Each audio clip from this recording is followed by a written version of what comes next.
Abra sua Bíblia comigo, no livro de Efésios, no capítulo 5, Efésios, capítulo 5, versículos 25 a 27.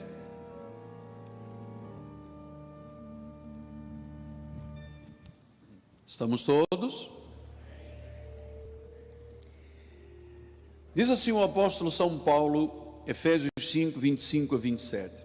Maridos, amai as vossas mulheres, como também Cristo amou a igreja, e a si mesmo se entregou por ela, para que a santificasse, tendo-a purificado por meio da lavagem da água pela palavra. O que lava não é o batismo nas águas, não, isso é uma cerimônia apenas, é a palavra, para apresentar a si mesmo uma igreja gloriosa, sem mácula, nem ruga, nem coisa semelhante, porém santa e sem defeito. Esta é a igreja. Esta é a igreja que nós vivemos neste lugar.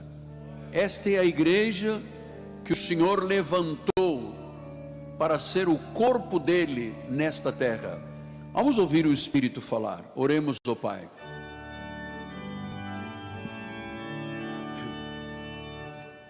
Senhor Jesus Cristo, maravilhoso, querido, amado, te amamos de todo o nosso coração.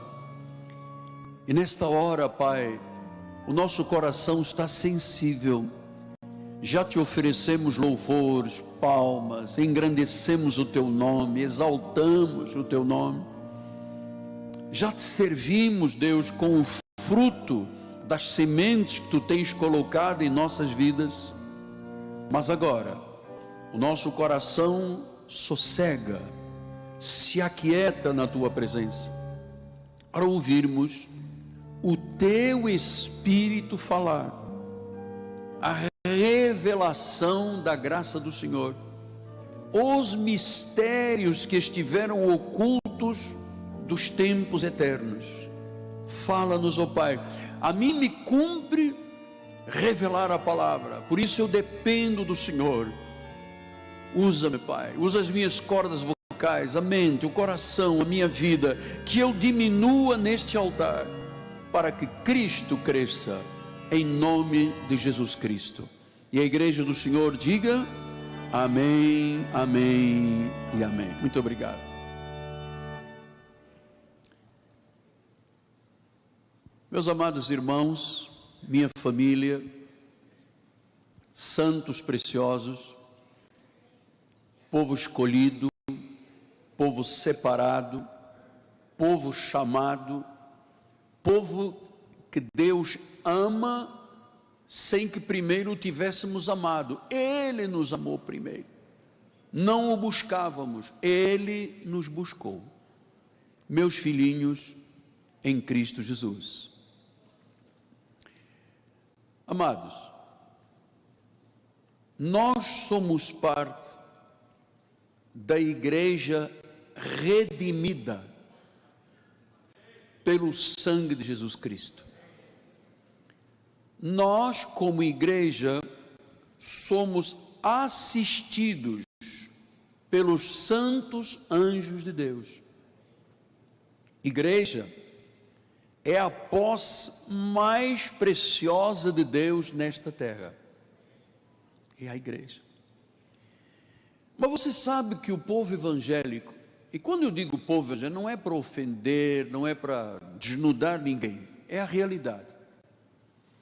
Muitas vezes as pessoas deixam de compreender o valor que a igreja tem.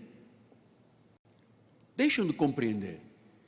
Porque na realidade nós temos visto que muitas pessoas estão distorcendo o evangelho. Paulo disse, outro evangelho, estão criando um outro evangelho, e você sabe que a repercussão que acontece é que as pessoas perdem a noção do valor da igreja por causa de um outro evangelho, de um outro Jesus, de um outro Espírito que está sendo anunciado. Então vamos entender Atos 20 e 28.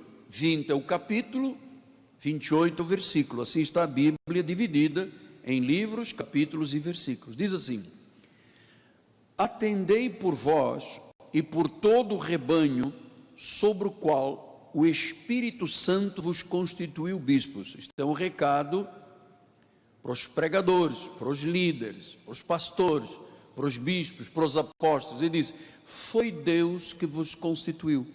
Qual é a função então de alguém que sobe a um altar? É para pastorear, é para cuidar, é para amar, é para confortar, é para consolar, é para ajudar. Esta é a função de quem prega a palavra.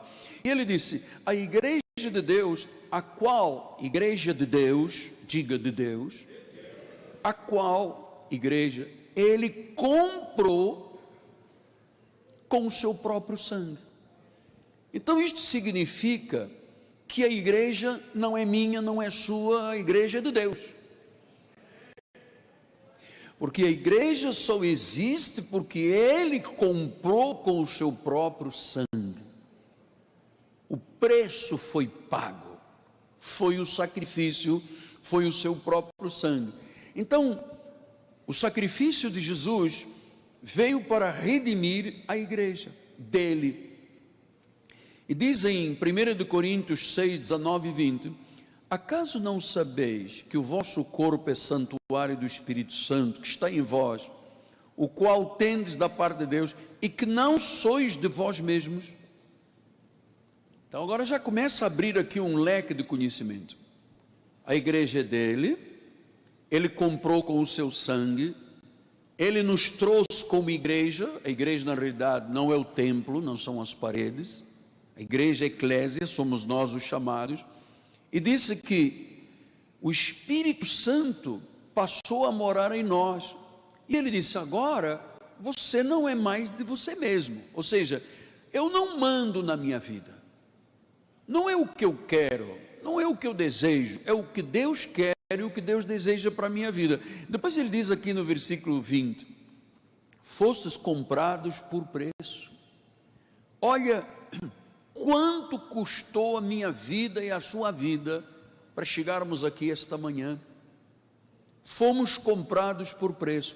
Agora, pois, glorificai a Deus no vosso corpo. Então diz que nós temos um preço, tivemos um preço. Não foi uma vela que foi acesa, não foi uma missa do sétimo dia que foi rezada. Isto é uma obra perfeita e completa. Diz que a igreja dele, que ele comprou com o seu próprio sangue, e depois levantou homens e mulheres para pastorearem o rebanho dele. 1 de Pedro 1, 18 e 19 diz a palavra: sabendo que não foi mediante coisas corruptíveis, como prata ou ouro, que fostes resgatados do vosso fútil procedimento. Olha como é que era a nossa vida antes de Jesus: fútil, vazia. Isso foram os vossos pais que vos legaram. Quando o pai não é cristão, a mãe não é cristã, o que é que transmite aos filhos? Futilidades. Depois ele diz no versículo de número 19: mas, aleluia, mas pelo precioso sangue de Jesus. Precioso sangue, diz que é como de cordeiro, sem defeito, sem mácula, o sangue de Cristo. Então, amados, diz que fomos resgatados pelo sangue do cordeiro, e diz que neste cordeiro não era como o cordeiro do antigo pacto, a ovelhinha no antigo pacto. Diz que em Cristo ele é sem defeito, é sem mácula. O sangue de Cristo é a perfeição. Então, o preço de uma coisa determina o valor. Se você tem um anel, uma aliança de ouro, ela custou R$2.000, é o valor dela. Se você puser uma de prata, custa R$20. Então, é o preço que determina o valor. Amados, o preço que foi pago determina o valor que a igreja tem. foi um alto preço. Logo, a igreja tem um alto valor. Amém? Vocês têm concordância? Tem um alto valor. Então a igreja, amados, é muito valiosa, é muito valorosa, porque é através da igreja que os propósitos de Deus se confirmam nesta terra. Então, a igreja tem que dar glórias a Jesus eternamente, como demonstração deste amor perfeito que Deus colocou em nosso coração. Então veja, Jesus se fez pecado por nós, derramou a sua vida para fazer a vontade do Pai, Ele veio para morrer em nosso lugar, tudo pela igreja. Diz em Atos 2:23, sendo este entregue por determinado desígnio e presciência de Deus, portanto, não foi por um acaso que prenderam Jesus e o mataram, isto é, determinado desígnio e presciência da prognose de Deus, por determinação de Deus, diz que vós o mataste e o crucificaste por mãos iníquas. Então Jesus veio pagar, amado, ouça, Jesus veio pagar o preço supremo com a sua própria vida.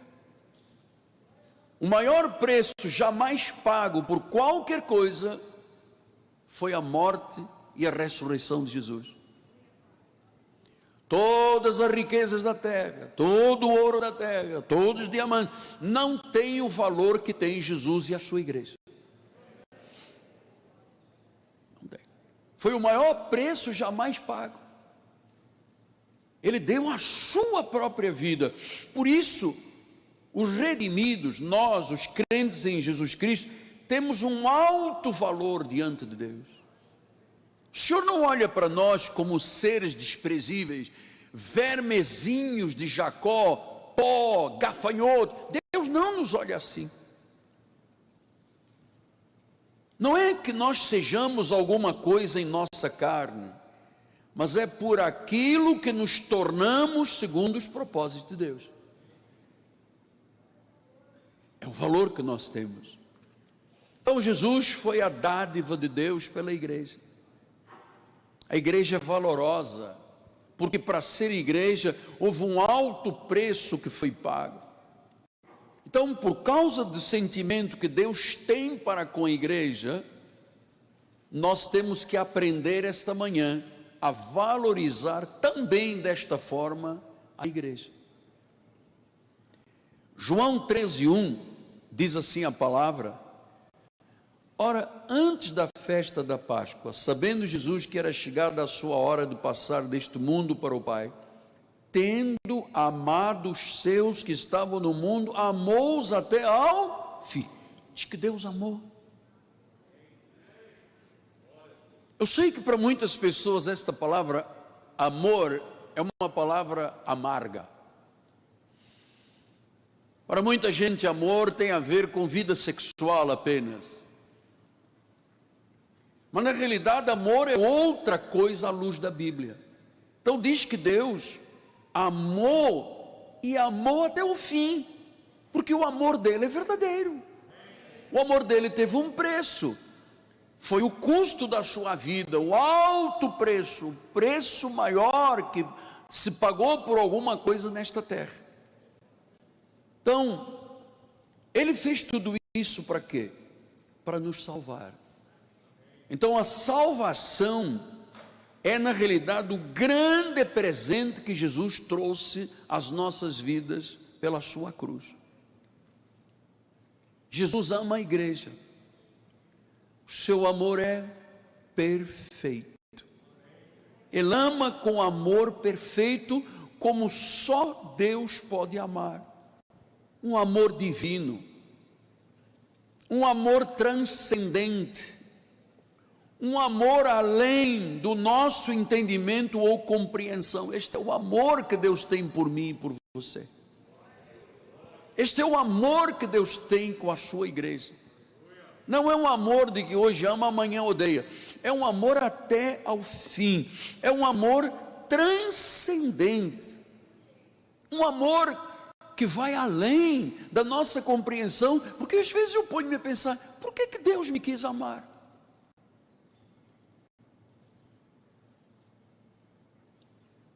Ele quis amar.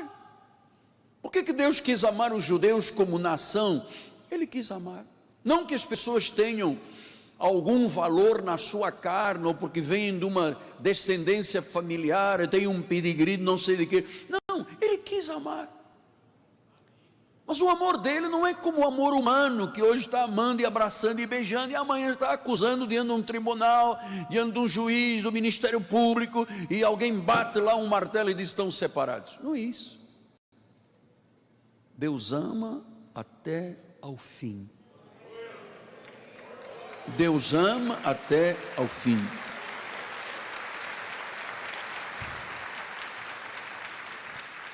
O amor dele é perfeito. Ora, se nós temos este entendimento de um amor tão perfeito, tão transcendental, por que nós temos dificuldade de pensar neste amor como uma realidade na nossa vida? Porque eu vejo pessoas precisando tomar tarja preta, doentes, aflitos, exaustos, amedrontados, porque não sabem o que é o amor de Deus na vida delas. Quando nós ouvimos uma notícia de alguém que tira a sua própria vida, é porque ela não conhece o amor de Deus.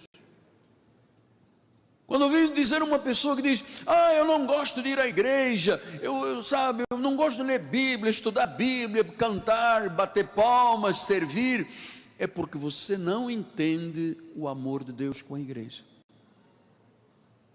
Esta é que é a realidade. Então Paulo, quando escreve aos Efésios, no capítulo 13, diz: por esta causa me ponho de joelhos diante do Pai.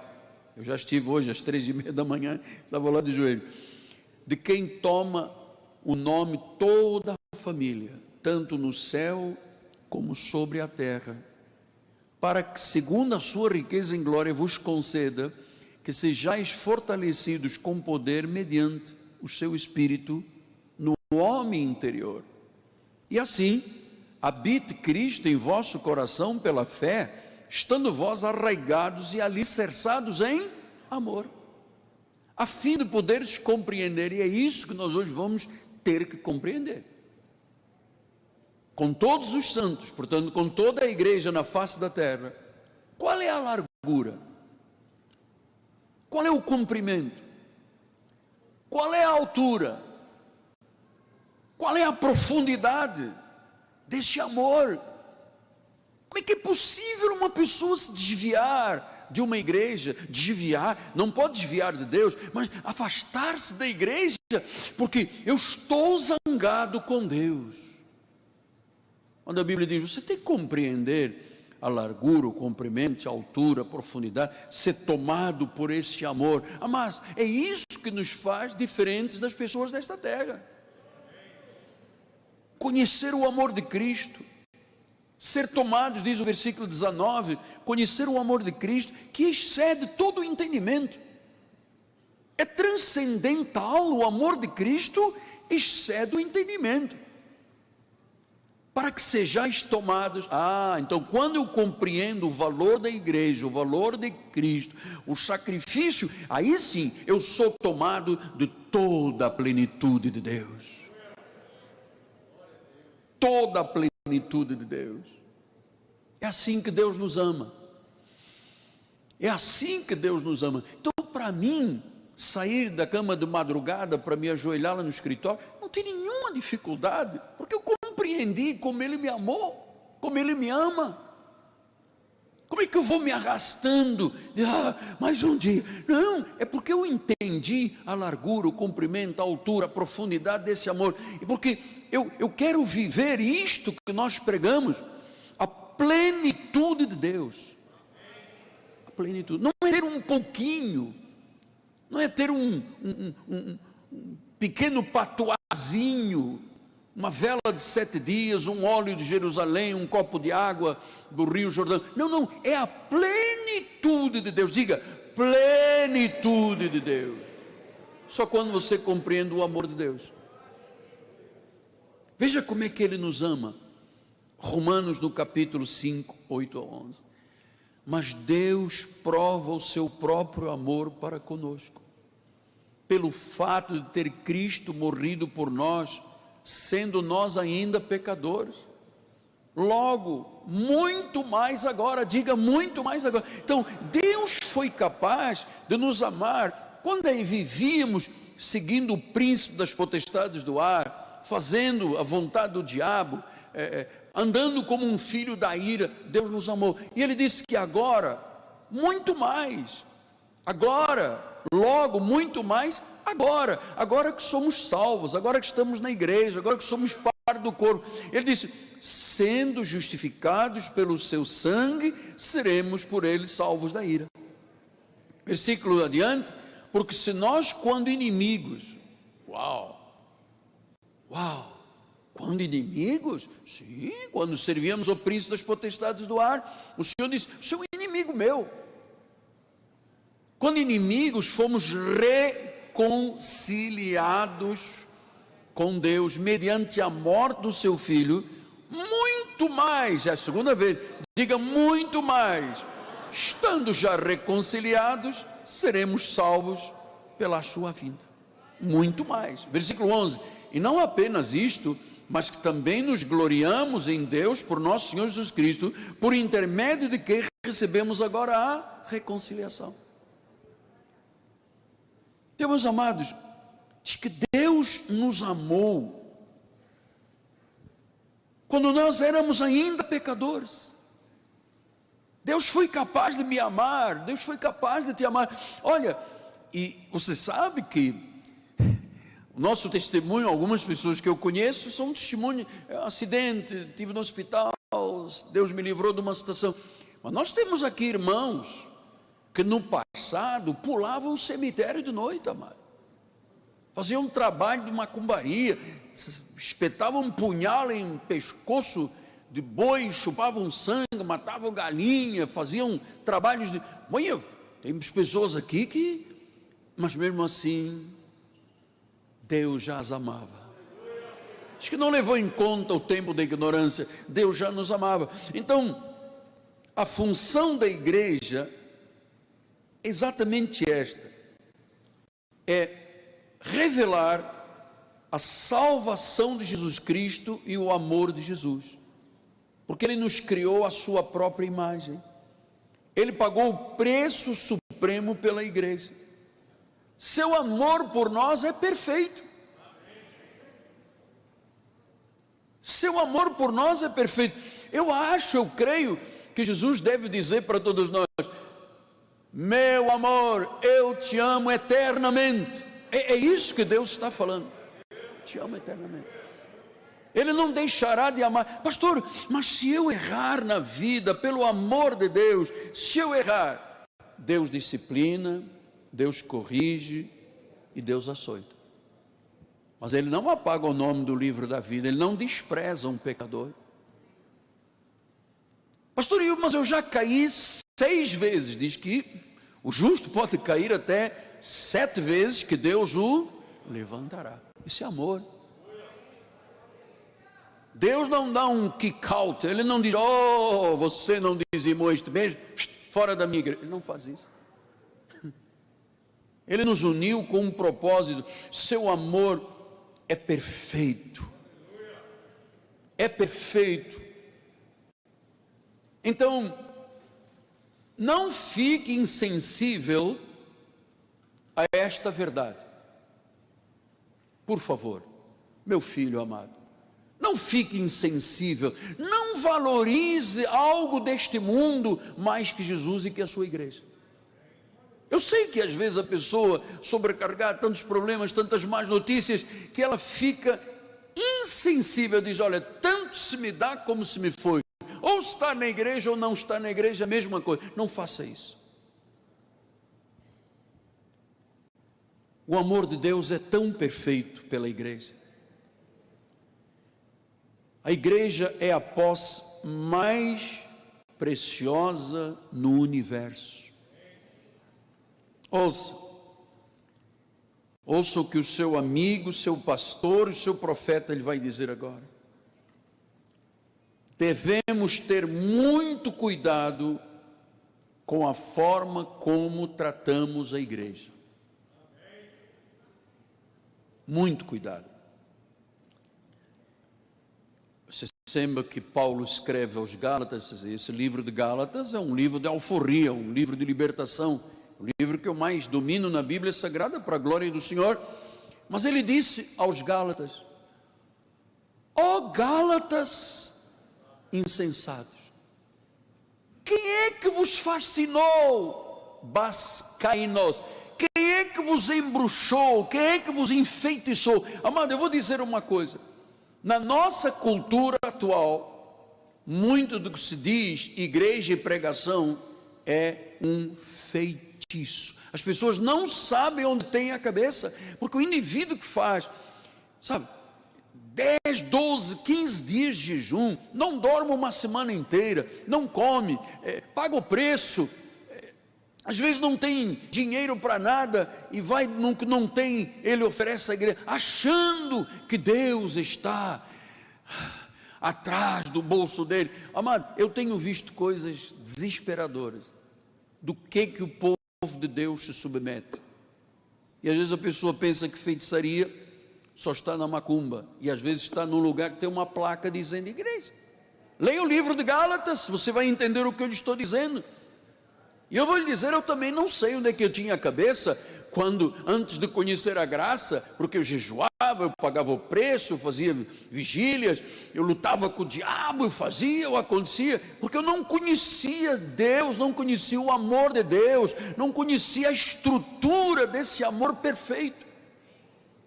Então parece que as pessoas que não conhecem a graça vivem enfeitiçadas, porque o que se passa na cabeça de uma pessoa que não conhece a graça de Deus é algo terrível. Quantas pessoas, amado, eu recebi no tempo que fazia gabinete. Agora o gabinete é o meu altar, mas eu às vezes chegava 9 horas da manhã e saía 3 horas da madrugada atendendo pessoas. Muita gente entrava no meu gabinete dizendo: eu vou me suicidar. Mas a irmã é de que igreja? Da igreja tal. Quantos anos? 25 anos. E a irmã ainda está dizendo que vai se suicidar. É porque não compreende o que é Deus, o que é o amor de Deus. Então, amado, muita gente está aí em lugares enfeitiçados, achando que está frio, achando que se pegarem um broto de feijão que custa R$1.000, se beberem um copo d'água, beba agora, você agora está salvo.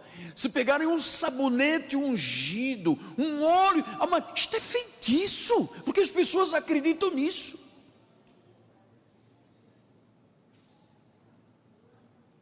As pessoas acreditam, Hélio, de que se pegar um sabonete e um sal ungido e fizer um sacudimento para cá e para lá, então o demônio sai da vida. Amado, isto pode ser apenas um feitiço, porque não é de acordo com o Evangelho, não é de acordo com os projetos de Deus para a sua igreja. Amados, Cristo é o Rei da igreja, a nossa confiança está nele. Então, se você percebe que alguma coisa está totalmente fora da sintonia com o que Deus diz, é feitiço. Eu vi muita gente com vassouras varrendo, uma pessoa na frente jogando sal, outro varrendo. Deus, como é que uma pessoa é capaz de sair na rua varrendo e atirando sal, se não for uma pessoa enfeitiçada, embruxada? Como é que é possível? Como é que é possível? Eu percebo hoje, amado, eu vou lhe dizer, eu percebo hoje quando alguma coisa não está em sintonia com os valores da graça de Deus, da Bíblia. Eu percebo. Então, nós não podemos ficar insensíveis e achar que a igreja é apenas um lugar para barganhar com Deus. Deus nos livre. A igreja é um lugar de adoração. do nosso culto, do nosso descanso, e nós temos que tratar a igreja de forma absolutamente bíblica, porque o sacrifício de Cristo nos restaurou dos estragos que o pecado fez em nossa vida. O pecado fez muitos estragos na nossa vida, muitos estragos. Agora olhe quem é você, quem eu sou. Olhe-se no espelho e diga quem eu era, quem eu sou. Olha os estragos que o pecado fez. O sangue de Jesus veio, lavou, purificou, e diz: as coisas velhas já, tudo se fez novo. Tudo se fez novo.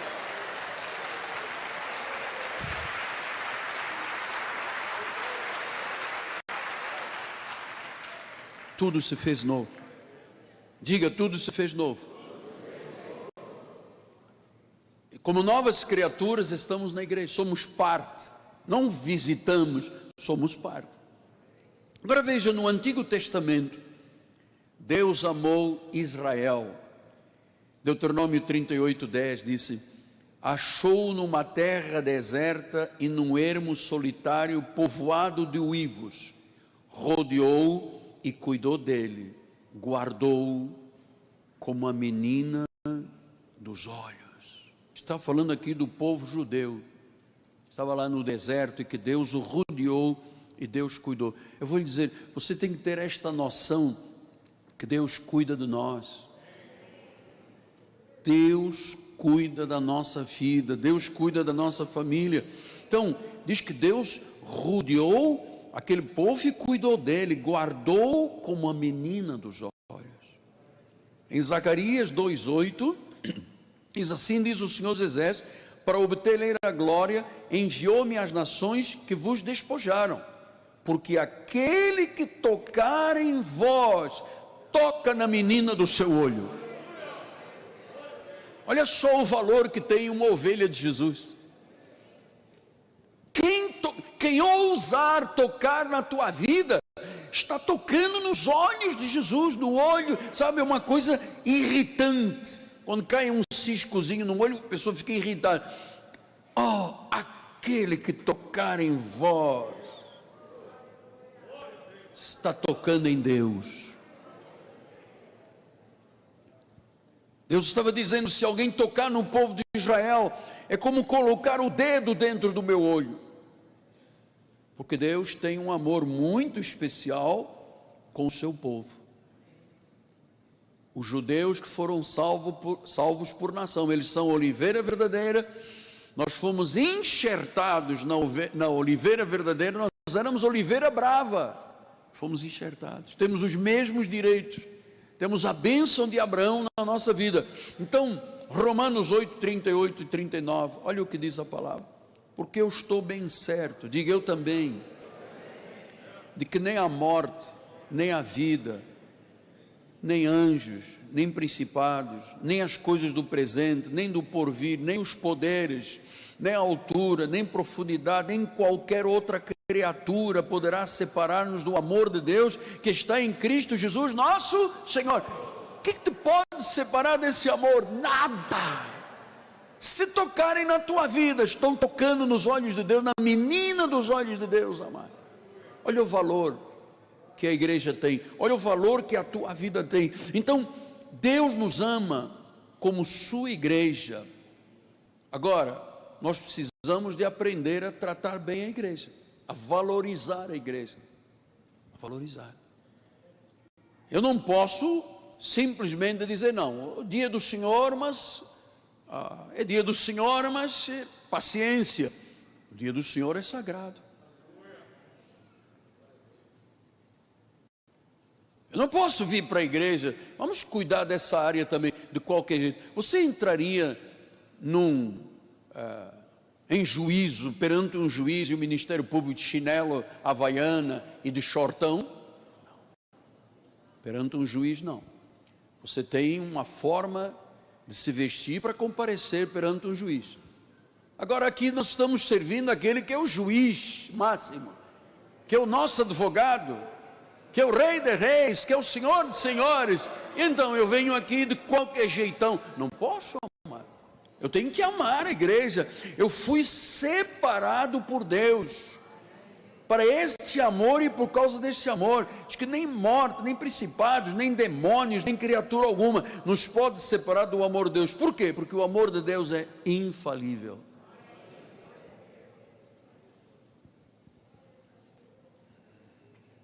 Então Deus ama a sua igreja. Deus ama a sua igreja. E a pergunta é: como é que nós tratamos a igreja? Pastor, eu posso botar o pé no banco da frente, tirar chiclete, sujar os bancos? Não. Eu posso fazer como uma irmãzinha andou quebrando aí os toaletes, mas eu sou dizimista, eu tenho direito. Não. Estamos falando de igreja, templo. Agora imagina o templo do Espírito, que são as pessoas. Pastor, e quando um marido é agressivo e verbalmente e ataca a esposa fisicamente? Olha, você vai... Se armou quem tocar num filho de Deus é como tocar no olho de Deus, amado. Irrita Deus.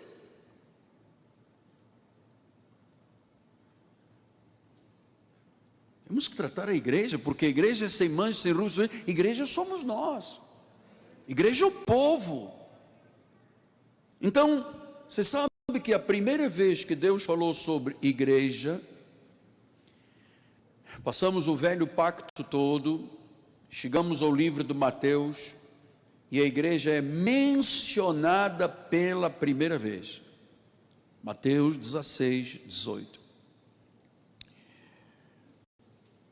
Também eu te digo que tu és Petros, tu és pedrinha, Pedro, e sobre esta pedra angular, a pedra Jesus, edificarei a minha.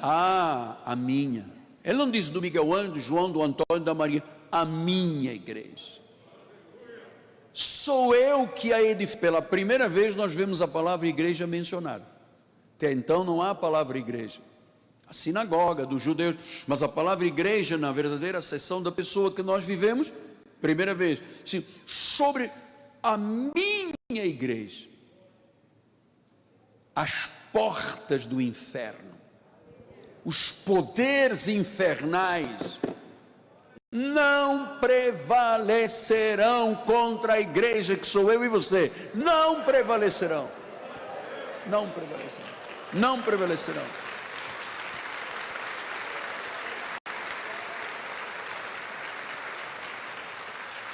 Agora veja o relacionamento 18:1, Mateus 18:1.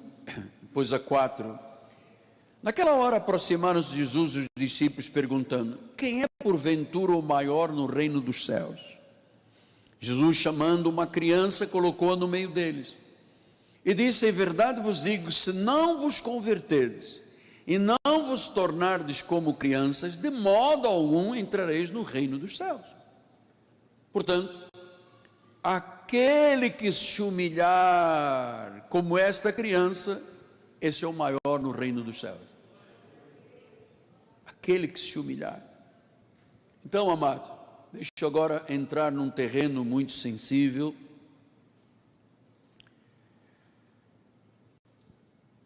Não é quão grande nós somos, mas quanto humilde nós somos. Para participar, para viver o reino e a igreja, nós não podemos ter fortalezas legalistas que dizem assim: eu sou o maior da igreja porque eu jejuo 30 dias, eu sou... Não, aqui não se trata de quem nós somos, mas de quanto humilde nós somos.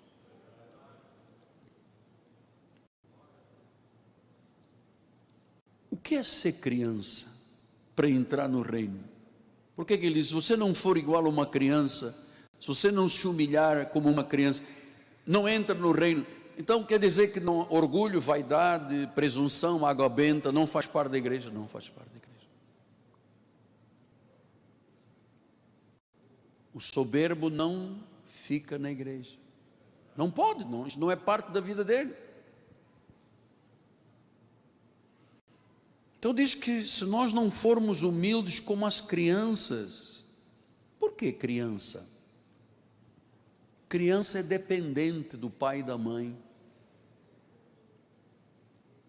Criança é vulnerável.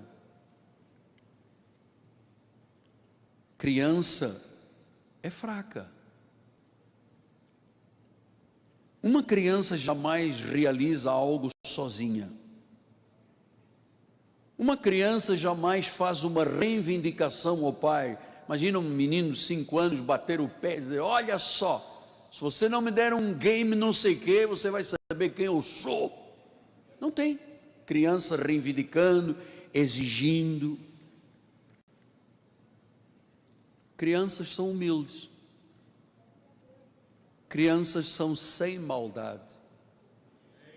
Crianças são dependentes dos pais, vulneráveis. E assim tem que ser para entrarmos no reino. Não é por obras, não é por sacrifício, mas um espírito humilde, que não tem nada a ver com roupa, nem carro, nem sapato. É lá dentro. 1 João 2,1 ele diz: filhinhos meus, estas coisas vos escrevo para que não pequeis. Todavia, se alguém pecar, nós temos um advogado, que é Jesus, o justo. Ele disse filhinhos. Veja como é que João está olhando. Ele está olhando aquele judeu alto de 2,10 metros, diz filhinho, ou seja, como criança, humilde, dependente. Amado, eu vou lhe dizer uma coisa. Aliás, eu já disse aqui, mas vou repetir. Você não tem ideia como é que eu chego aqui na igreja aos domingos e às quartas-feiras.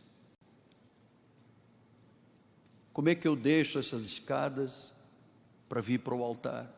Às vezes todo trêmulo, pregando há 45 anos, 42 anos e meio de pastor, porque eu dependo tanto de Deus, que às vezes eu me questiono: como é que fulano de tal diz uma coisa dessas? Como é que aquela pessoa ousa ir para um Facebook, para um Instagram, para um Twitter, falar mal de um crente, falar mal de uma igreja?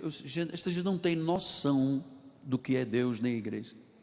Eu acho que tem fortalezas de legalismo na cabeça, porque a lei suscita a ira. Amados, só pode ser isso. Todo infeliz dentro de uma igreja arrasta pessoas que são infelizes com ele. Então, Jesus fala como devemos tratar a igreja, como devemos ser filhos de Deus. Ele diz no versículo 5: quem receber uma criança tal qual esta, em meu nome, a mim me recebe. Qualquer, porém, que fizer tropeçar um destes pequeninos que creem em mim, melhor lhe fora que se pendurasse ao pescoço uma grande pedra de moinho e fosse afogado nas profundezas do mar, na ponte Rio Niterói. Então olha só o que Deus diz: quem fizer tropeçar um destes pequeninos que creem em mim. Quem? Você sabe que quando Jesus disse isto,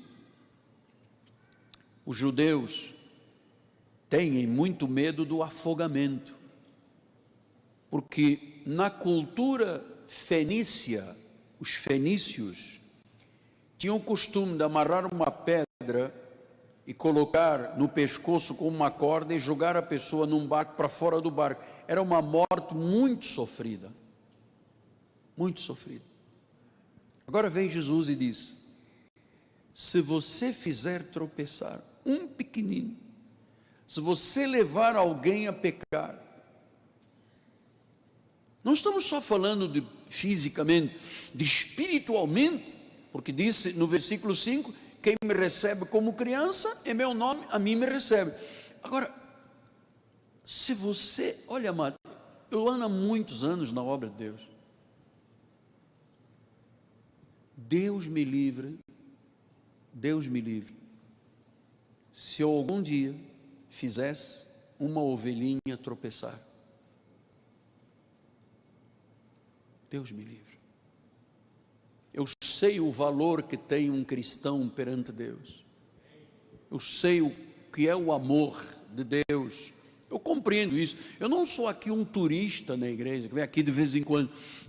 São 24 horas por dia, mano. Eu ligo o telefone de madrugada, a gente entra, morreu, problema, Covid, família, bateu no carro, roubaram, assalto. Amado, para viver o evangelho como pastor, só quem tem chamado de Deus. E Deus sempre me disse: Miguel, cuide das minhas ovelhas. Então quem faz um pequenino tropeçar, quem leva alguém a pecar, quem trata mal um cristão, amado, quem te trata mal está tratando mal a Cristo, porque Jesus é inseparável do seu povo, inseparável. Somos um espírito com Ele, somos morada do Senhor, somos a sua imagem. Então, se alguém nos trata mal, profana o sangue da aliança e ultraja o Espírito da graça. Se alguém não ama o seu irmão, está rechaçando o próprio Cristo. E cada irmão que chega tem que ser amado na mesma intensidade. Você sabe, assim é com os filhos. Tem irmãos aqui que tiveram vários filhos. Eu tenho 5 filhos físicos do meu sangue e 1 do coração. Cada filho que ia chegando, o primeiro filho foi a Ana Carolina, nossa bispa. O avô era cirurgião, obstetra. Eu estava dentro da sala de cirurgia. Quando ela nasceu, enrolaram naquele tubinho e o avô dela disse: está aqui a tua filha. Eu, quando olhei a Ana, me deu uma sensação da grandeza de Deus, da glória do Senhor. Eu disse: puxa, eu tenho uma filha. E quando ela me chamou papai a primeira vez, só faltou eu me atirar no chão. Foi uma alegria, sabe? Aí vem a Cristiane, eu pensei: pô, Cristiane, como é que vai ser? A mesma intensidade de amor. Aí vem o Miguelzinho, a mesma intensidade de amor. E agora está se passando com os netos. Porque eu não sabia o que era ser avô, qual é o sentimento no coração de um avô, de uma avó. Eu sabia, eu ouvia dizer: avô é para estragar neto, avó é para estragar neto, é para fazer feijão, não sei o que, arroz. Eu não tinha essa ideia. Aí vieram os meninos, veio o Miguelzinho, veio a Júlia, a Giovana, depois a Belinha, depois o Rafa, enfim, e depois os gêmeos, né, que são do meu coração, e finalmente chega a Ágata.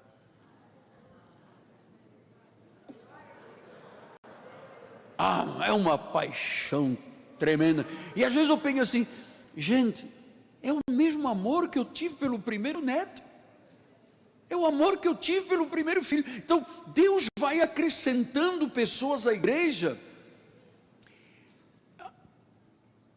e cada pessoa que chega tem que ser amado como você foi amado, como eu fui amado desde o início. Pastor, e quando se juntam os seus netos todos? É o fim do mundo, amado. Fim do mundo. Fim do mundo. Eu ponho quase algodão nos ouvidos, que é uma gritaria. Os gêmeozinhos, o Dom e o Zion e a Filipa com a Ágata, com os outros. É o fim do mundo. Mas eu amo os meus netos, amo os meus filhos, amo a família. Então, é assim que Deus faz para conosco. É uma alegria nós podermos olhar para um irmão e ver às vezes pessoas que chegam aqui cansadas, sobrecarregadas, doentes, aflitas, exaustas, sem perspectiva, sem sonhos, com espírito rebelde, com uma alma atormentada, e esta pessoa começa a ouvir o evangelho, começa a ouvir os hinos da igreja, e a pessoa vem amarrada da cabeça aos pés, e olha para um, olha para o outro, e vê que ninguém está olhando para ninguém, levanta a mãozinha. Mas a outra não, a outra está aqui. Aí, canta mais um corinho e levanta a outra mãozinha. E passado um tempo, aleluia. Glória a Deus.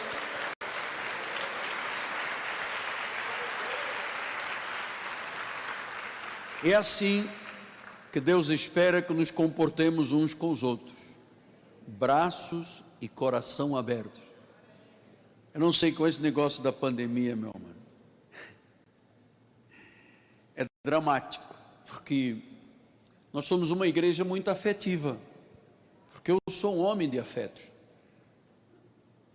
Eu gosto do toque, do abraço, do beijo. Foi desde a Ilha do Governador. Quem instituiu no tempo da nova vida o ósculo santo fui eu. Ninguém gostava. Eu disse, eu gosto. Eu gosto. Então é isso que tiraram a pureza de moças da igreja, levaram para o mundo, botaram na bebida alcoólica, no cigarro, no sexo. Depois ao domingo vinham aqui e diziam glórias a Deus. Trataram uma ovelhinha, botaram o dedo no olho de Deus, amado. Então, nós somos templo do Espírito Santo.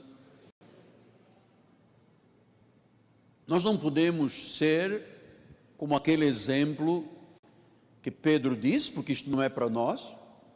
Pedro disse que há pessoas que são como a porca que volta à lama, ou como o cachorro que volta ao vômito. Nós somos ovelhas, nós não somos nem cachorro nem porca, mas a verdade é que muita gente na obra de Deus ao longo da história do que eu conheço, levaram muitas pessoas a pecar. Eu vou lhe dizer, amado, se alguém é mau exemplo, leva a gente a pecar, pagará diante de Deus. Porque, amados, isto aqui não é uma reunião social, não é uma coisa que você vai a um Rotter, a um Lions, almoça, janta. Isto aqui tem comprometimentos seríssimos, porque é daqui para a vida eterna. Eu já lhe contei aqui, um dia eu fui a um restaurante com a minha esposa,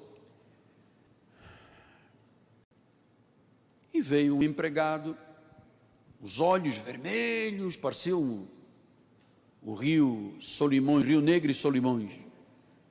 E ele estava meio estranho me servindo. Ele me conheceu.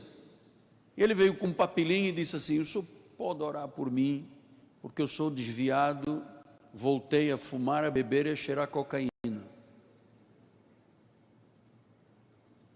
E como eu tenho o costume logo de orar, então eu só disse: mas como é que você de uma igreja e voltou? Você era adicto, dependente, você largou e voltou agora por quê? Porque eu tenho uma carne fraca. Porque no outro dia, um mês ou não sei o que, entrou aqui e deu o nome de uma pessoa muito importante no Evangelho, mas que tem fortalezas legalistas na cabeça. Diz que ele sentou uma garrafa de 1,5 litro de vinho, da esposa também, dos amigos, e toma e bebe. E disse que esse rapaz estava lá no canto.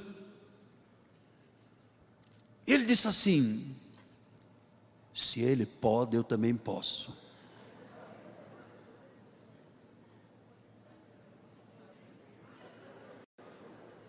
Ele diz que foi lá dentro. Ele pode, ele é pessoa tão importante, eu também posso. Lá estava um rapaz que pecou porque alguém a levou a pecar. Então, nós somos muito preciosos para Deus e somos muito preciosos uns para os outros. Atenção, é pena que eu não posso passar desta distância, porque você sabe como eu te amo, como esta igreja te ama.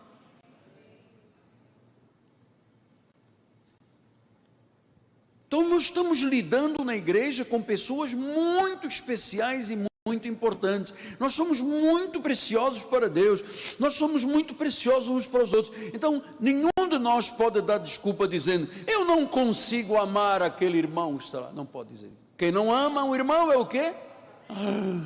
Assassino. Eu perdoo, mas eu não posso me sentar lá mais, eu vou me sentar aqui, porque eu não aguento nem o cheiro daquela pessoa. Não pode.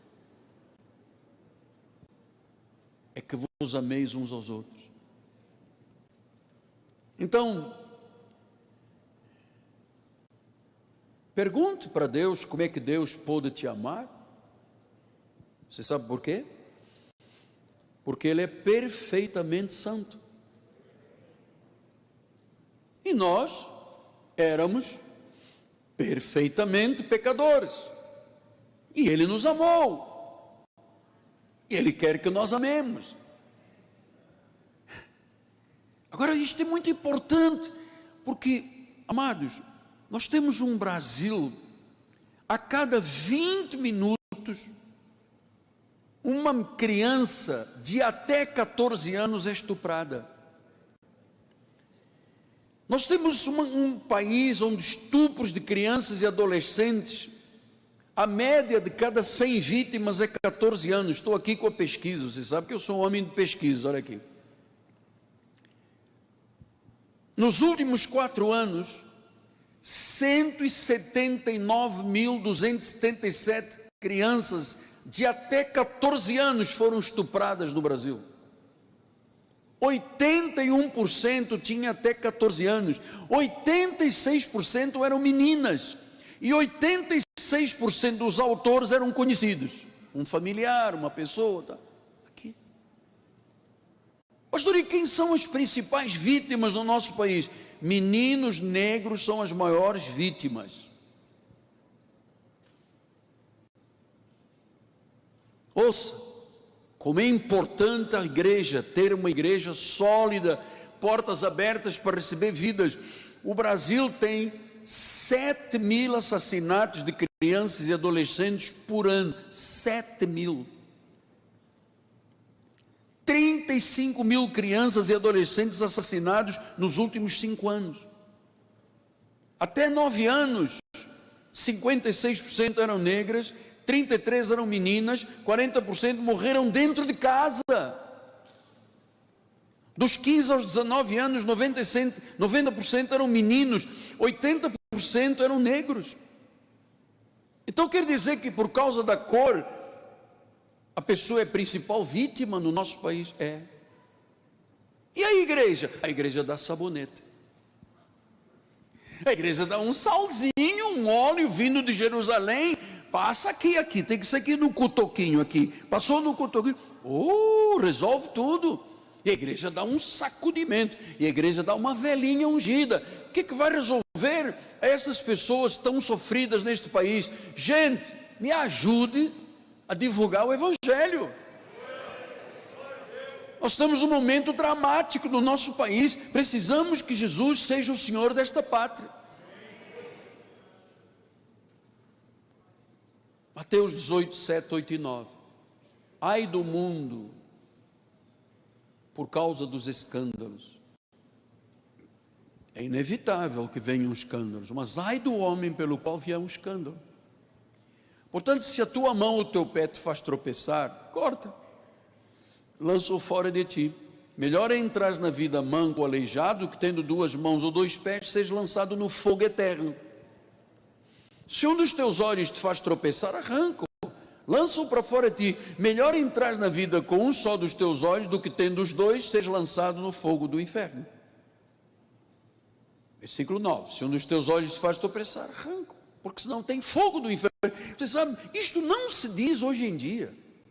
Hoje em dia é prosperidade, é dança dentro da igreja, é boate, sabe? É isso que é a igreja, é isso que as pessoas precisam, é isso que as pessoas querem. É o quê? Amados,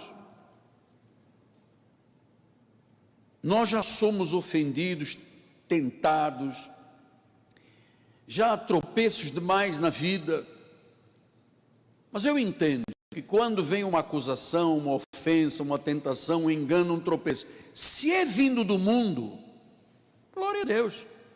Pedro disse que se nós sofremos por uma coisa correta, é bom. Agora,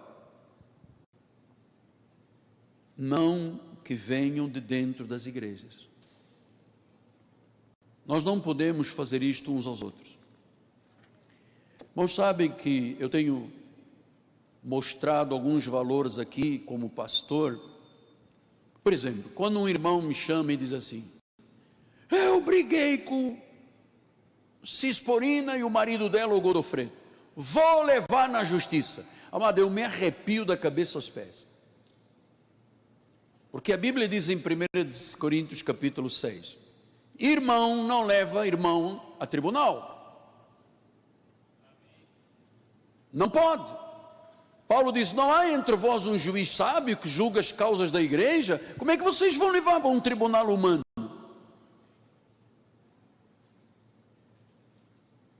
Sim, mas aquela pessoa falou mal de mim, eu tenho que me defender. Você tem um Deus que é teu juiz e advogado, amado. Olha, a fatura vem tarde ou cedo. Portanto, se alguém ofendido neste país sou eu e a minha esposa. Todos os dias tem um monte de notícias aí na televisão, na internet, aqui e ali. Se eu for achar que eu sou a fina flor do abacate, o único, último biscoito do pacote, amado, é assim: ao meu Senhor Jesus chamaram de Belzebu, maioral dos demônios, pecador, glutão, e que andava na companhia de prostitutas. O que eu vou achar de mim?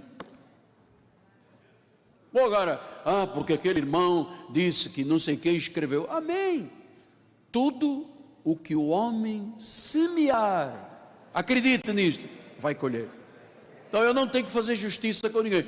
E eu, quando vejo um irmão irredutível, batendo o pé, não, mas aquele irmão não vale nada, não diga que não vale nada. As pessoas que valem mais nesta terra são os redimidos pelo sangue de Jesus. Não ameace ninguém de levar um irmão a tribunal, porque isso é antibíblico. Nós temos aqui na igreja muitos advogados, inclusive o apóstolo da igreja.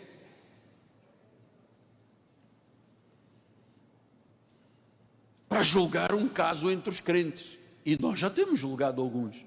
Chama as pessoas, bota bispos do lado, vamos trabalhar, e afim a pessoa aperta a mão e acabou. Amado, você não sabe o que eu já vi. Eu já vi dentro do meu gabinete, vem um casal com a sogra, e eu estou sentado, e eles começaram a discutir, papá daqui, papá da lá, pá. A garota se levantou e pá, dá um estaladão na cara da sogra, dentro do meu gabinete.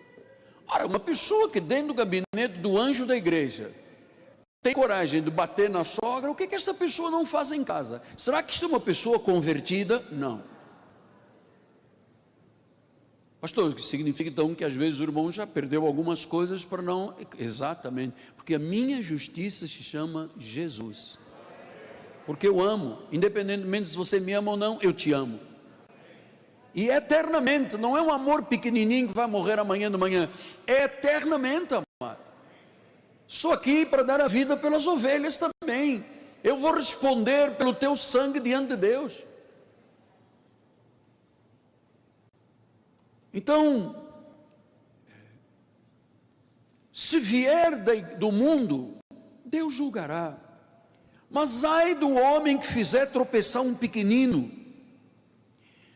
Da igreja de Jesus à volta do mundo não pode partir um tipo de sentimento que faça mal a alguém que foi comprado pelo sangue de Jesus, como eu e você.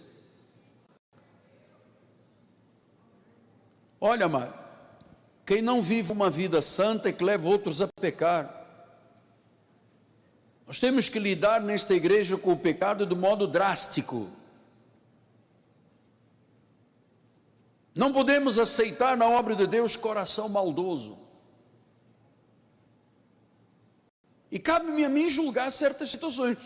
Quando eu desci aqui para receber o ofertório, tinha uma pessoa que ficava às vezes aqui do meu lado, e a pessoa vinha trazer o ofertório e a pessoa ficava olhando para a pessoa. Eu vi uma vez, vi a segunda, pensei que era problema de estrabismo, mas não era. Terceira vez assim, faz favor, saia daqui e vá-se embora. Não pode ficar aqui secando as pessoas da igreja. Isto aqui é casa santa, rua. Ah, porque eu vou fazer. Não vai fazer nada, meu irmão. Vai fazer o quê? Ah, porque eu sou cinturão preto de jiu-jitsu. Ah, é jiu-jitsu? Cinturão preto? Olha, eu sou cinturão branco. Ah, bate o pé, bate o pé, bate o pé. Ah, bate o pé, bate o pé, bate o pé. Mas, igreja, eu a trato como um povo que de coração é reto. Coração reto. E eu vou lhe dizer, amado, como seu pastor, falo isto honestamente, eu vivo temendo. Será que alguma palavra minha fez alguém tropeçar? No meu lar, na família, todos conseguem ver e todos conseguimos ver a justiça de Deus na vida. Então, do mundo pode vir o que vier, mas da igreja dos salvos não. Não pode vir o que vier. Uau. Versículo 10. Vede, não desprezeis qualquer destes pequeninos, porque eu vos afirmo que os seus anjos nos céus veem incessantemente a face do meu Pai Celeste. Porque o Filho do Homem não veio, o Filho do Homem veio salvar o que estava perdido. O que vos parece? Se um homem tiver 100 ovelhas e uma delas se extraviar, não deixará ele nos montes as 99, indo procurar a que se extraviou? E se porventura encontra, na verdade vos digo, maior prazer sentirá por causa desta, do que pelas 99 que não se extraviaram. Assim, pois, não é da vontade do Pai Celeste que pereça um só dos pequeninos, um só dos eleitos, um só dos predestinados. Ninguém pode perecer eternamente. Anjos ministram em nosso favor, anjos ministram em favor dos pequeninos. Eles estão vendo a glória de Deus na nossa vida. Eu vou te dizer, amado, quando Deus vê e um anjo vê um filho de Deus sendo maltratado por outro, isto entristece o Espírito Santo. Isto apaga o Espírito Santo. Então, tanto os anjos quanto Deus estão preocupados com os pequeninos. Quem são os pequeninos, apóstolo? O povo de Deus. Então eu vou te dizer, filho, cuidado como nós tratamos os crentes. Todos nós fomos comprados pelo sangue de Jesus. Todos nós fomos amados. E claro, é preciso a igreja ensinar isto. Porque senão a igreja viraria um campo de batalha. Não pode. Graças a Deus, amado, que aqui nós temos absoluta paz. Eu nunca disse a ninguém, vá-se embora da igreja. Deus força a pessoa a sair. Porque Deus sabe o que é joio no meio do trigo, amado. Mateus 7, 1 a 5. Estamos caminhando aí para os 10 minutos finais. Não julgueis para que não sejais julgados. Pois com o critério que julgardes, certamente sereis julgados. Com a medida que tiveres medido, vos medirão também. Porque vês tu o argueiro no olho do teu irmão, consegue ver o cisquinho, no canto do olho, mas você não repara na trave que está no teu próprio olho? Ou como dirá o teu irmão, deixa-me tirar o argueiro do teu olho quando tu tens uma trave no teu? Hipócrita, tira a primeira trave do teu olho, então verás claramente para tirar o argueiro do olho do teu irmão. Então, esta passagem é muito interessante, porque Jesus está dizendo, se você quer tirar o argueiro, o cisco que está no olho do irmão, veja lá, não tenha você uma trave, que está criando um obstáculo para você ver a obra de Deus. Então, para sermos usados por Deus, nós temos que estar com uma vida correta e reta. O crente verdadeiro tem que ter anelos santos, desejos santos. Nossa marca na Igreja Cristo Vive, nós amamos a justiça e odiamos o pecado. Nós nos deleitamos no amor de Deus e na palavra de Deus e na lei de Deus. Nós nos deleitamos neste amor, muito importante, neste amor de Deus. Assim, nós temos que tratar com muito cuidado, proteger aqueles que pelo sangue foram lavados e justificados. Igreja é isso. A igreja é a realidade mais preciosa da terra. Igreja é o céu na terra. Igreja é o céu na terra. É a vontade de Deus feita na terra. Quando Jesus ensinou a orar o Pai Nosso, disse: seja feita a tua vontade, assim na terra como no céu. Nós somos igreja, somos cidade de Deus. Nós somos estrangeiros e peregrinos nesta terra. Somos um povo de louvor, de adoração, de exaltação. Devemos estar exatamente na igreja em sintonia com o Senhor Jesus. Igreja não foi feita para o mundo. Igreja foi feita por Deus para o povo dele. 1 Coríntios 14, 24 a 25. Se todos profetizarem e entraram algum incrédulo ou indulto, é ele que por todos convencido, por todos julgado. Tornam-se manifestos os segredos do coração. E assim, prostrando-se com a face em terra, adorará a Deus, testemunhando que Deus está de fato no meio de vós.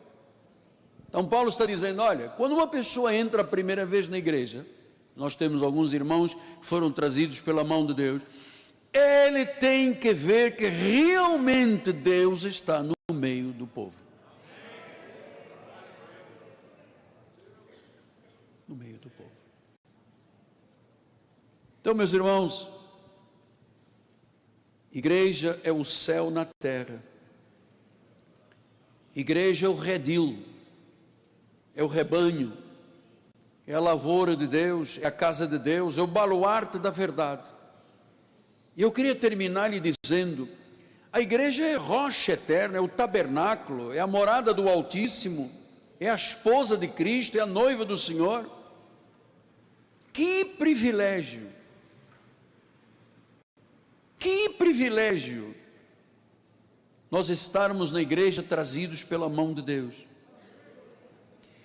sabermos do nosso futuro.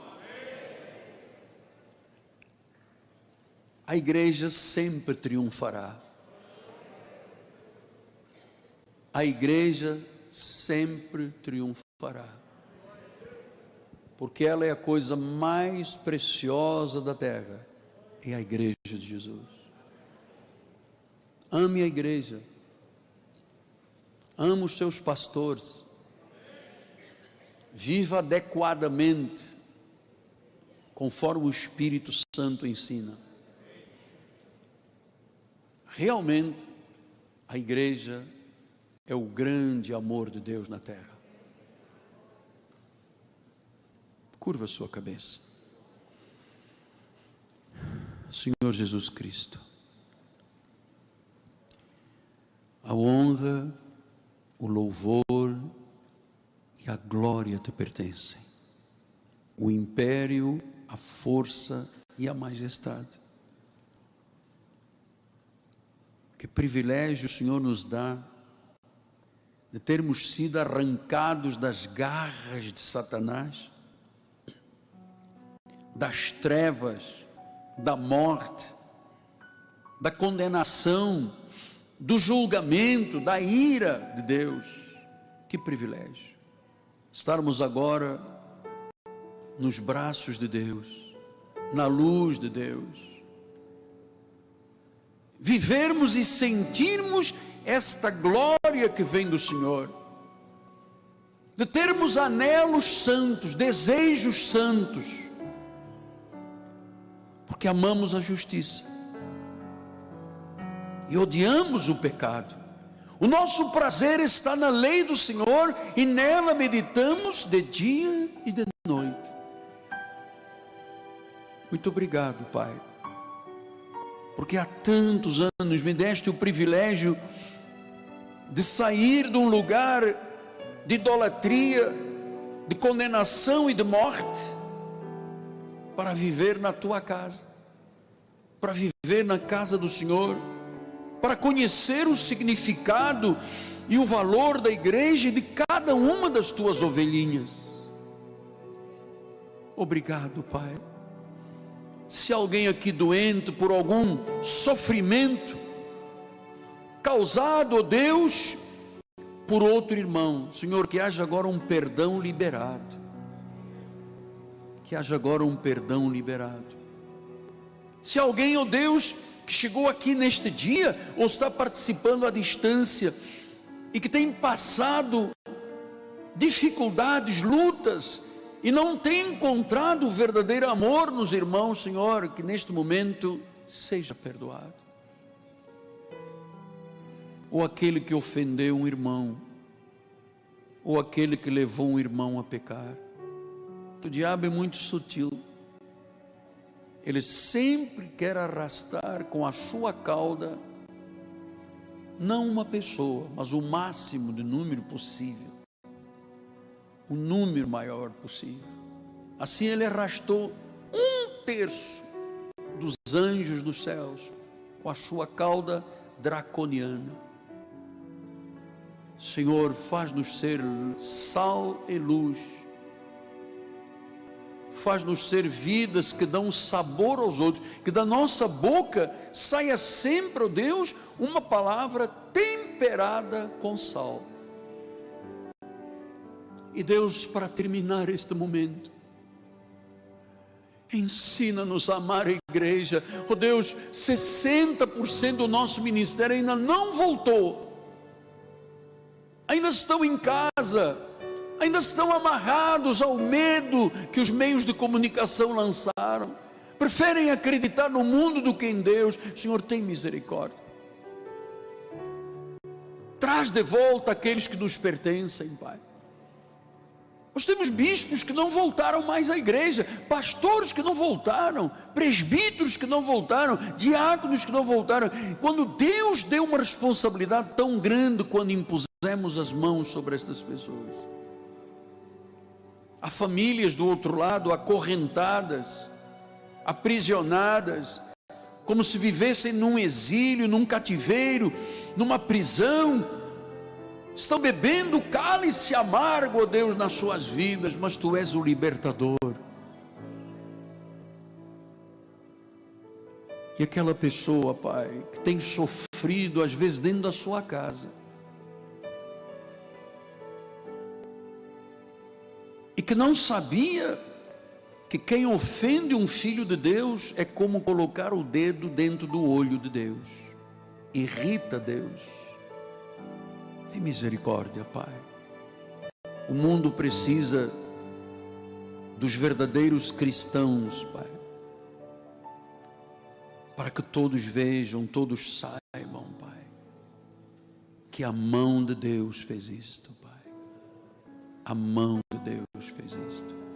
E a igreja do Senhor diga amém, amém e amém. Eu amo você eternamente. Eu amo você eternamente.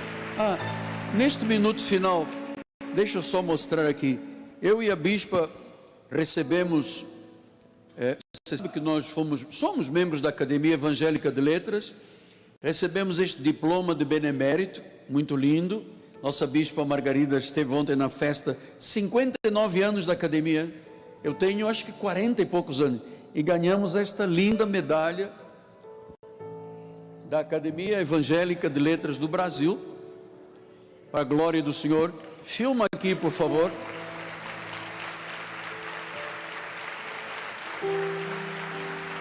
Glória a Deus. Glória a Deus. Vamos ficar de pé. Vamos terminar cantando um corinho. Bispo Bruno.